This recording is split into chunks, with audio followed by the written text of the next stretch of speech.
Welcome, I'm Darren and I'll be your guide today as I look at the golf sets of the early 80s and the early 90s. Basically, we're talking about Donruss and Pro Set cards. Now, golf had never really been considered for a full set until the 1980s. Golf cards had appeared here and there. You had little tiny sets every once in a while that were kind of like secondary sets, interesting little things, and cards would every once in a while show up in a set. Especially in like the 40s and 50s, you would see a golfer here, a golfer there show up in kind of some random assortment sets, but there was never an official golf set until 1981. And in 81, Donruss decided to take a crack at making golf cards. Now, this can seem kind of like a weird move, but at that time, ironically enough, basketball was kind of seen as not much more valuable. Basically, Topps had given up on basketball in 1981, and it would take about 5 years until Fleer took a second shot. And even then, when they started up, their 86 set, it really wasn't that popular. So they had to scale back production in 87 because they didn't have enough of a general market. So at this time, basketball wasn't like a clear-cut affair. And so when you look at cards and you go, well, why didn't anybody do basketball? Golf was kind of similar. Golf was in a similar situation where you didn't know if you could make it. Would basketball cards work? You could take a shot at it. Would golf cards work? You can take a shot at it. And for Donruss, they were basically baseball only, so they really didn't have anything else to work with. And so the idea of just taking a shot and seeing if they could make golf work, that actually wasn't a bad idea. And at the time, Jack Nicklaus was really at the height of his fame, so they actually had a star that they could rest their set on. So this set that they created in 1981, it's an interesting set primarily because since it was the first set, it's all rookies. The whole set is rookies. We had Tom Watson, Tom Kite, Jack Nicklaus, Lee Trevino. These guys, this was their rookie card, every single one. It was their rookie card, which means it's a really interesting set to stumble upon for the reason that these are really special cards in that particular way. Now, it was Donruss in the early 80s, so these were very, very cheap cards. And frankly, the centering is shockingly bad. If you get a dead center card, it's a phenomenal find. Beckett actually says a 3070 card is mint, so its attitude is, if it's that good, hey, be happy. So these cards really do have a problem in terms of getting everything lined right up. And the card is not really all that well designed. Ironically, I think that the design looks a little bit more like Fleer in baseball, the first Fleer set, as opposed to Donruss, but it's basically a simple green band around the outside, and then there's a color box down at the bottom with the player name. The color box is orange. And the back is basically kind of similar. They kind of flip the design around, but it's still got the green band around the outside. And they have on the card front, they have a really big window for an image. So it works really well there. The images carry along really well. But something really interesting about this set is that's most of the cards, but it's not all of the cards. Because a lot of the cards in this set actually have a brown border, and then they have a yellow box for the name. And I don't know what the difference is between them. I've tried to figure it out. I've researched it. I have no idea why some of them are brown. But it's not like a random choice, because at the end of the set, they have 5 league leader cards. And the players who have the green border have a green league leader border. The players who have a brown border have a brown league leader border. So it's actually intended for some reason. I don't know why. I'm kind of curious. I'm not really curious, but I am kind of curious as to why that's the case. But understand, some of the cards have a green border, some of them have a brown border. Now, the set is 60 cards, but it's 60 numbered cards. And those are the main, what I would call player cards. And then there are an additional 5 league leader cards, but those are unnumbered. And there's also an unnumbered checklist as well. And the checklist lists 1 through 60, and then it lists the 5 league leader cards just as entry points.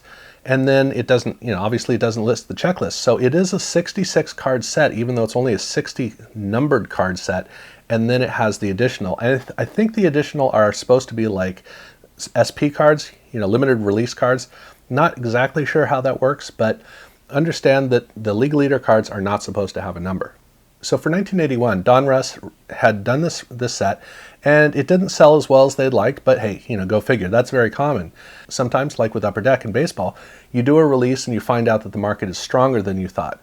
Other cases, like here, or with Fleer in basketball, you do the release and you find that you overestimated, and so you got to scale back. So in 1982, Donruss decided to do another set.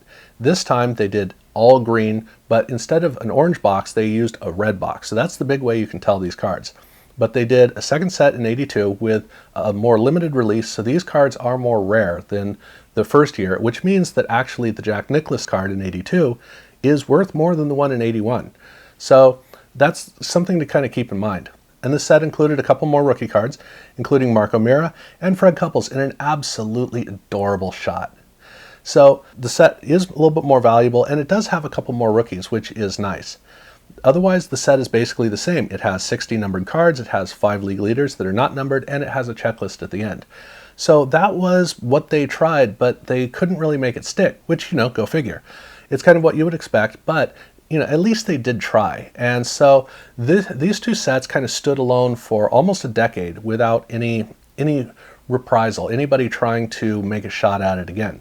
But that would stop in 1990 when the only person who it really makes sense to do a golf set took a stab at it, that being Lud Denny of Pro Set. Now, Pro Set it's an interesting company because Lud Denny was a hustler, and he was out there trying to figure out any way that he could to make money. So tapping into racing and tapping into golf was really right up his alley.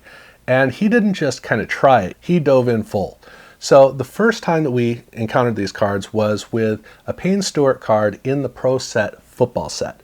And in that set, it was an SP card along with the Santa Claus card, and those two cards were really fun chase cards. Now, you had the Lombardi Trophy. That's a whole nother discussion. These were cards that you actually ended up with, and so it was really fun to discover them, and it was a neat thing to have. So it was a really good promotional move that he made.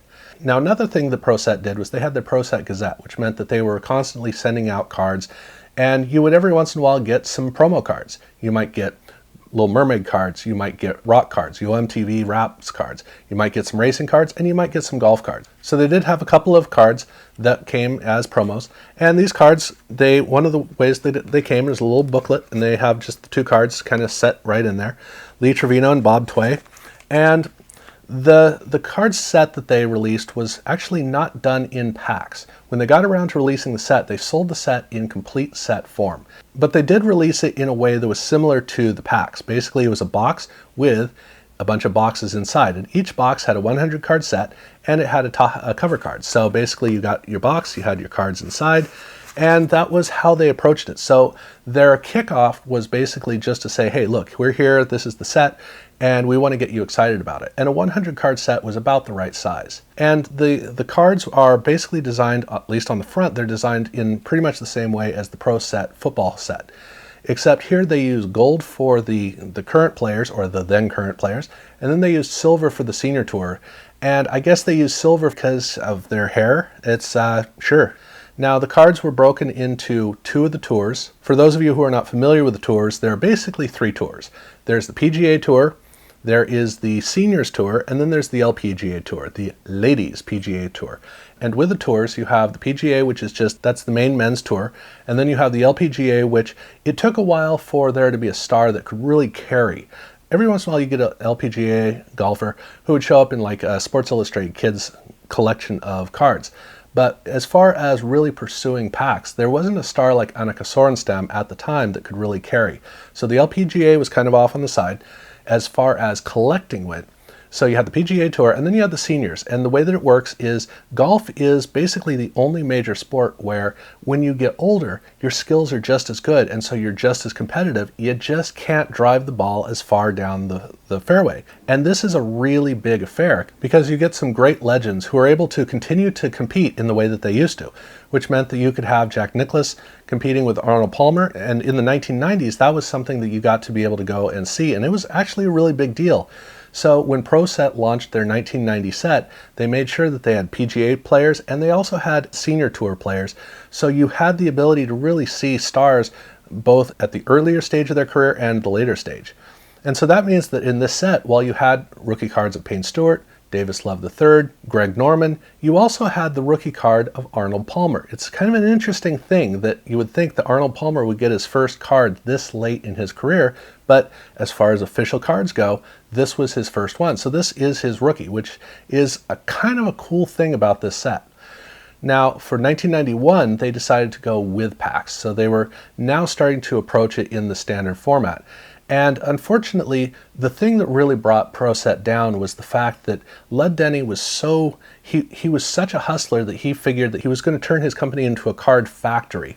And the idea of spreading out the cost to make tons and tons and tons of cards, in a way that's great, but he constantly oversaturated the market in every way, and not just in terms of the number of different packs that he made, but also the size of some of these sets.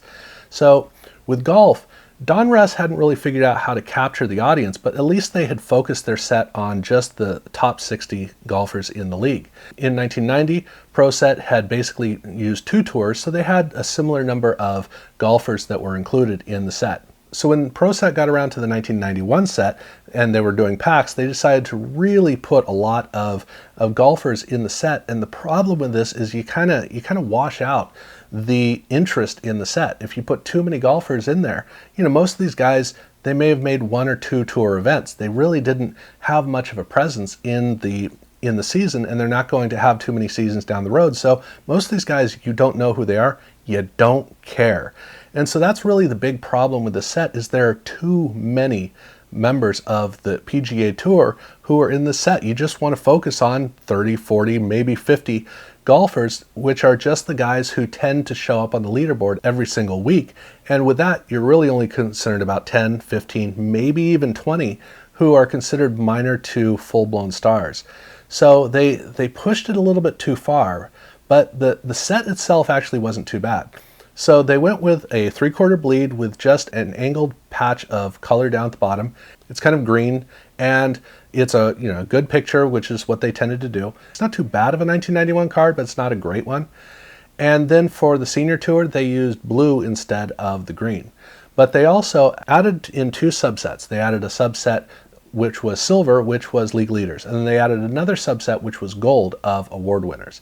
And the rookies in the set are John Daly and Sam Snead, ironically. So that's the interest in the set, and it does make it look kind of cool, but again, they have too many, not even minor stars, too many tertiary golfers that show up in the set. So that's kind of the problem. This is a golf set that is really about 60 to 80 cards that are of value.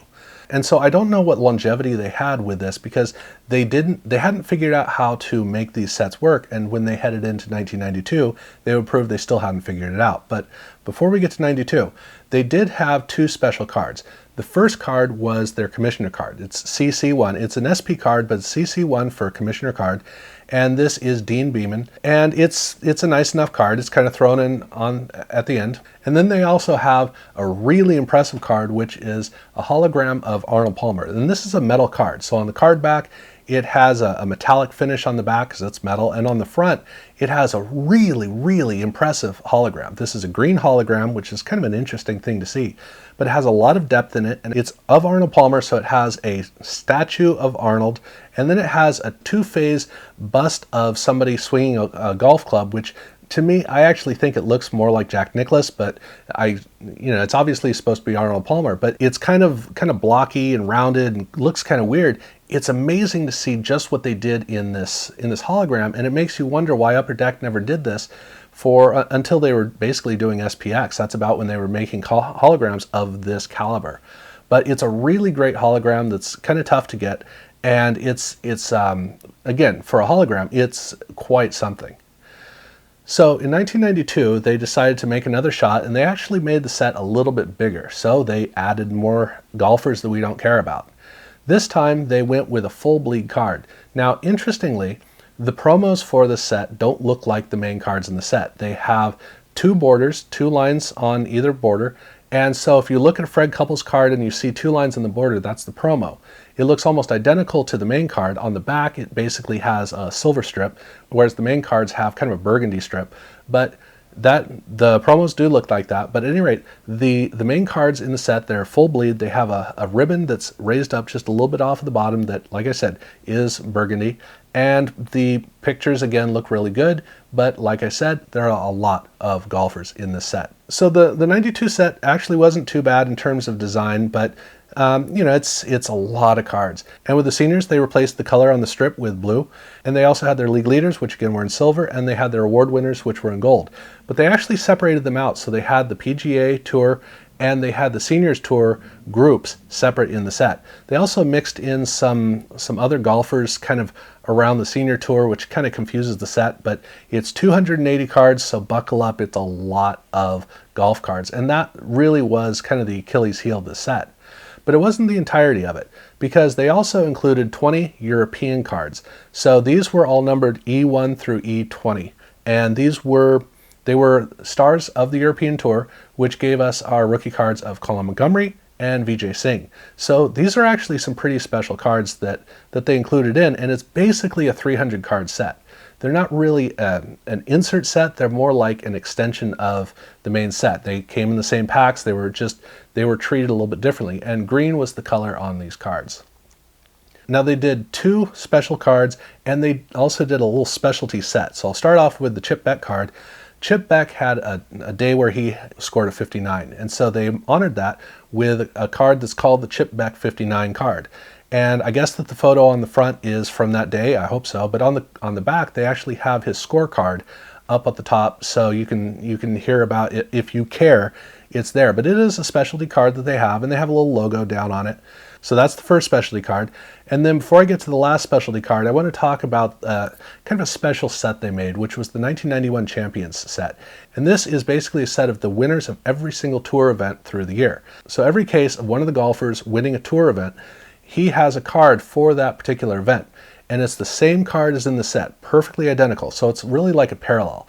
And it has a gold foil 1991 Champions logo on it, and then right below it in gold print is the particular event for his victory. And it's every single time, so you have some golfers who actually have more than one of these cards. And these were not in packs, they were sold as a complete set, so they came all as one, and they really do look like parallels. They have the same numbers as the main card set.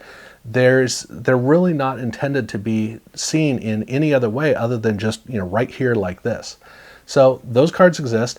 And then they have one last one, which is yet another hologram. This time it's Ben Hogan. And this is not a complex hologram like the Arnold Palmer. This one is a simple 3-plane. And so they have an artistic background, and then they have an artistic drawing of Ben Hogan, and then they have his autograph in a hologram in front of that. So it's a 3-plane, not all that interesting. It's a little bit more valuable. And if you turn it over on the back, they basically have different colors on the back, otherwise the back's the same, but these are all serial numbered, individually serial numbered out of 5,000, and they are all written. So it's not printed, these are written on, because that's the way that they did it at this time. But unfortunately for us, we don't know what Pro Set would have done down the road, because basically they changed management and then they folded, so we don't know what Led Denny had in store for us down the road. But they hadn't cracked the code for how to make golf cards work.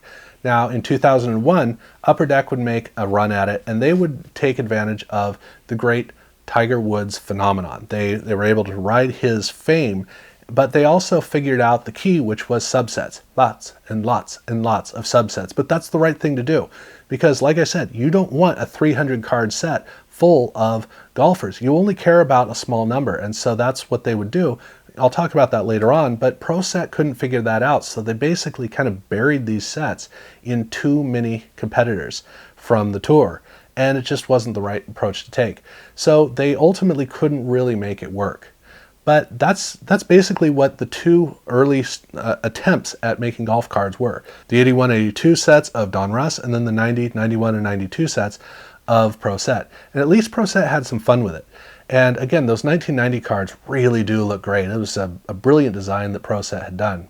So I hope that this makes it kind of clear, so you can kind of see golf cards and kind of understand why they exist, kind of how they worked, and definitely why they didn't work. Of course, you didn't need to really know why they didn't work, but it at least shines a light into these. So I hope that you learned something. Check out my other videos if you care to explore other stuff that I've done. Subscribe if you haven't done so, and thank you very much for watching.